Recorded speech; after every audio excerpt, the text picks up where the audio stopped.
Assalamualaikum warahmatullahi wabarakatuh. Alhamdulillahirabbil alamin wa syukurillah. Baik, di sini saya akan memenuhi tugas Qawaid Fiqhiyah dengan dosen pengampu Ibu Eva Fadila SH MH. Baik, pertama yang akan saya bahas mengenai keyakinan dan keraguan. Membicarakan tentang keyakinan dan keraguan, apakah keyakinan dan keraguan itu? Keyakinan dan keraguan ialah dua hal yang berbeda, bahkan bisa dikatakan saling berlawanan.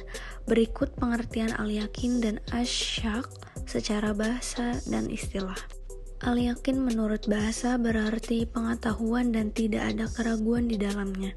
Ulama sepakat dalam mengartikan al-yakin yang artinya sepengetahuan dan merupakan antonim dari asyak.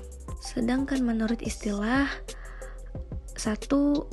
menurut Imam Al-Jurjani, al-yakin adalah meyakini sesuatu bahwasannya begini dengan berkeyakinan bahwa tidak mungkin ada kecuali dengan begini cocok dengan realita yang ada, tanpa ada kemungkinan untuk menghilangkannya.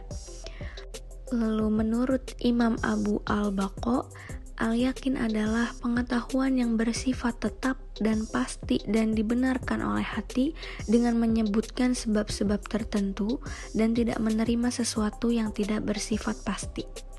Lalu yang ketiga, menurut Asyuyuti, menyatakan al-yakin adalah sesuatu yang tetap dan pasti yang dapat dibuktikan melalui penelitian dan menyertakan bukti-bukti yang mendukungnya. Lalu apa asyak itu?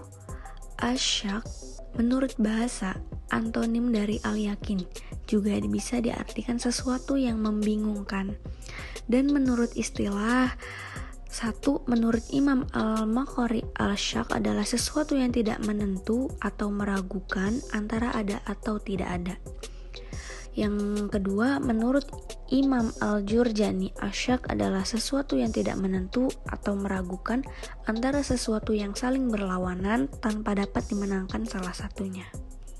Maka untuk bisa memahami kaidah al-yakin la yazullu bisyak, terlebih dahulu harus mengetahui bahwa tingkat daya hati dalam mengungkapkan sesuatu berbeda-beda, yaitu tingkat daya hati al-yakin. Secara bahasa, mengetahui dan hilangnya keraguan al-yakin merupakan antonim dari asyak. Lalu golabatul al-dzan. Golabatul al-dzan bisa digambarkan ketika seseorang dihadapkan pada dua kemungkinan.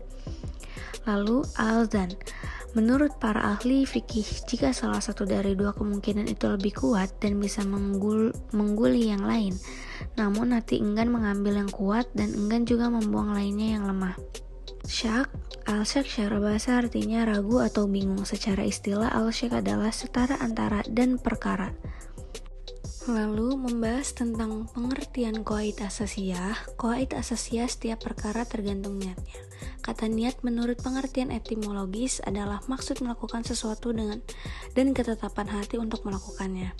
Sedangkan menurut istilah berarti kemantapan mengorientasikan ketaatan dan pendekatan diri kepada Allah Subhanahu wa taala dalam mewujudkan tindakan.